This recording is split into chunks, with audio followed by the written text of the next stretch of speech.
Hey guys, Mr. Yisley here. So we are moving on to the section about writing an equation from a graph. So we kind of learned a little bit about how to do this in our previous class periods where we looked at graphs and then matched up the equation. It's really going to fall under the same idea, all right? You really need to know two pieces of information when looking at your graph, or find those two pieces of information. The first one is your slope. You need to find your slope.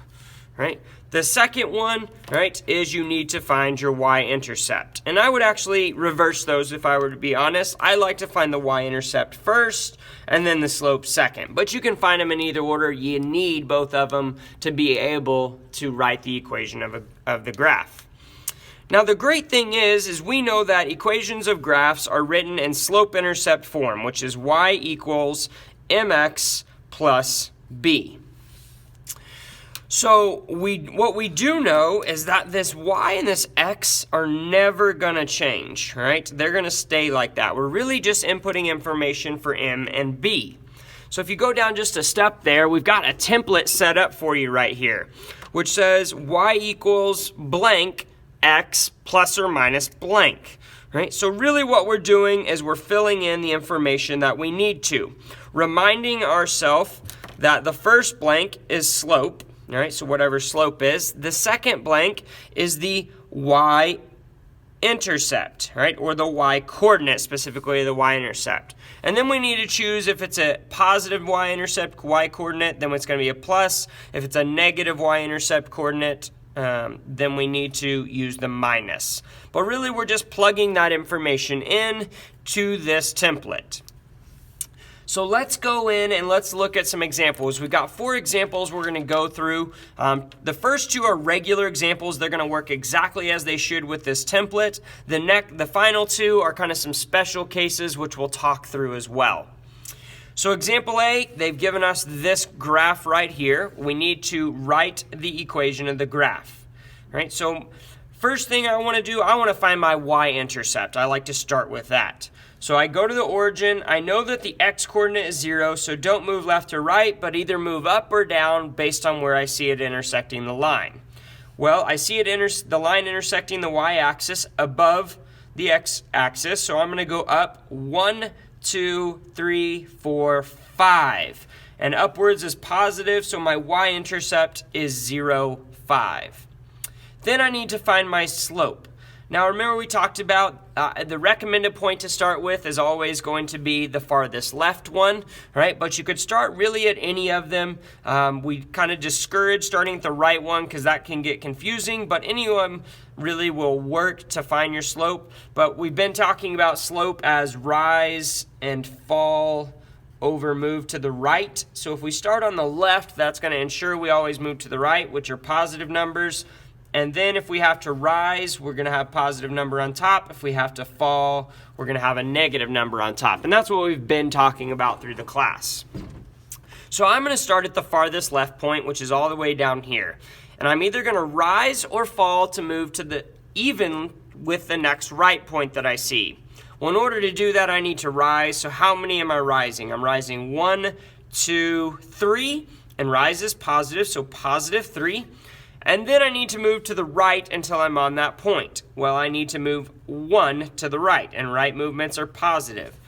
So positive 3 and positive 1 were my movements. If I put it into slope, I'd have 3 over, because I rose 3, moving to the right, 1. And then we always want to write it in simplest form. 3 over 1 is the same as 3. So I found my slope and I found my y-intercept. So the last thing I want to do is plug it into the template. So the template y equals blank x plus or minus blank. So I'm going to start with my y. Y equals, the first blank is my slope. Well, I found my slope in simplest form to be 3. Then I've got my x. Right? Then I need to plug in the y-coordinate of the y-intercept, which is 5. And because it is positive, I'm going to put plus and then my 5. So y equals 3x plus 5 would be the equation of this line. All right, well, I'd encourage you to pause the video at this point, try example B on your own, then check your answer with mine. All right, well, I'm going to start on example B by finding the y-intercept. I actually see that it goes directly through my origin where I start anyway, so that means my y-intercept is 0, 0. Then I need to find my slope. Well, again, I'm going to start at the farthest left point, which is all the way over here, and I either need to rise or fall to get even with the next right point. Well, if I rise, I'm not going towards the line, so I'm obviously going to fall. Well, how many do I need to fall? I need to fall 1, 2, and now I'm even with that point, and falling is negative, so negative 2. Then I need to move to the right until I'm on the point. So how many do I move to the right? Well, I move 1, 2, 3, and moving to the right is positive numbers, so positive 3 in movement. So if I write my slope as a fraction, the rise or fall goes on the top, so negative 2 on the top, over moving to the right, which was a positive 3, so negative 2/3 is my slope. So last part, let's put it into the template.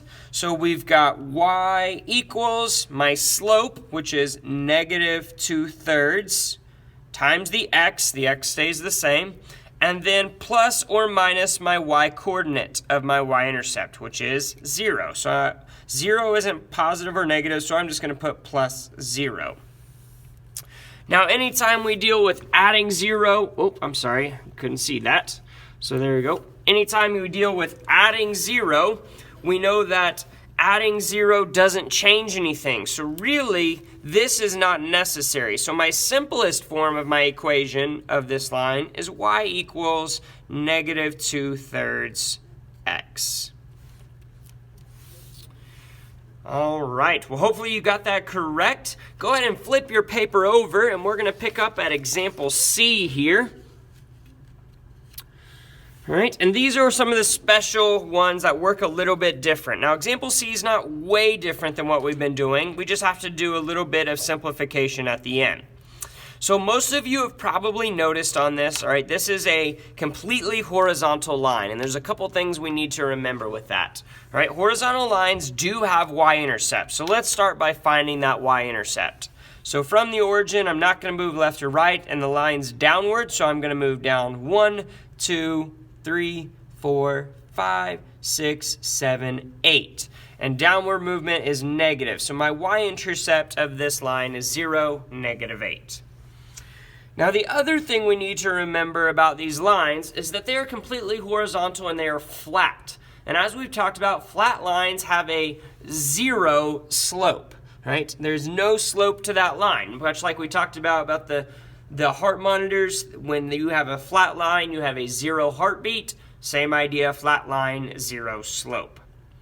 So now I've got my 2 pieces of information that I need. So the last thing I need to do is plug it into the template, which again is y equals blank, the slope, x plus or minus blank, the y-coordinate of the y-intercept.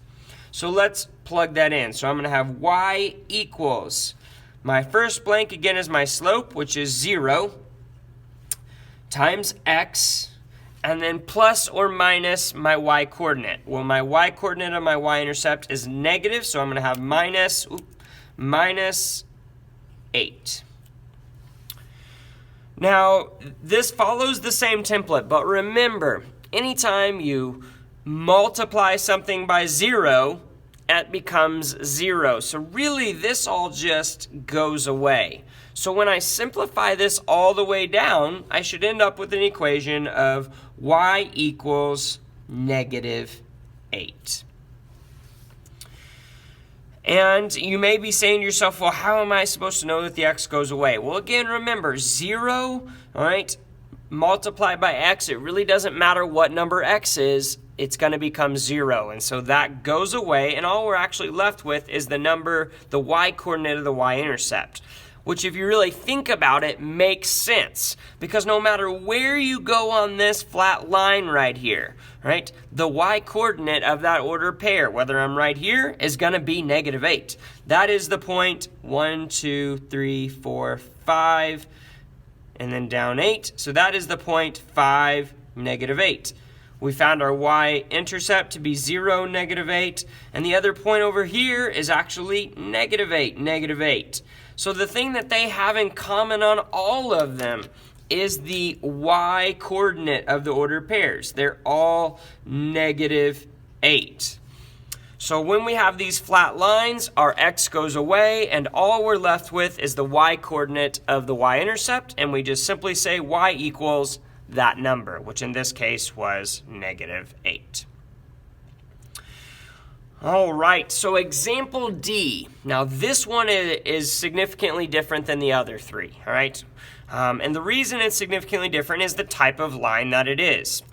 Now, when we look at this line and we go to find the y-intercept, it's a completely vertical line going straight up and down. So it never crosses this y-axis. So there isn't a y-intercept on this one. There is no y-intercept. Right? Also, if you recall, are lines that go perfectly vertical like this. The slope of these is known as undefined. So these don't even have a slope at all. So because of that, we can't actually plug it into our template. We can't write the word undefined in front of x, right? That doesn't work in an equation of a line, right? And if we don't have a y-intercept, that doesn't mean it's 0 at the end, all right? Because there isn't a y-coordinate if there's no y-intercept. So what we really want to do is we want to make some connections here. And let's start by looking at each point that is on this line that they've given us. So let's start here with this middle point that's on the x-axis. So if I start at the origin, I go over 1, 2, 3, 4, 5, 6, and that is my x-coordinate of the ordered pair. So I have an ordered pair here of 6, comma, well then I don't move up or down, so it's 6, 0.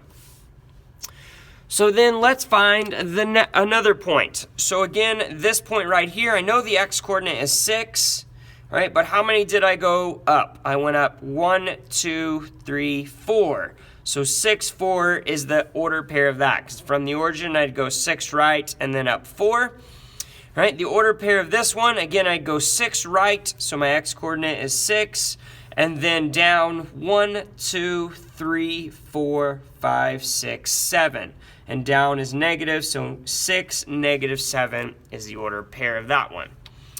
So when we look at these ordered pairs, you may notice one thing that they have in common, which is that the x's are all the same. They are all 6.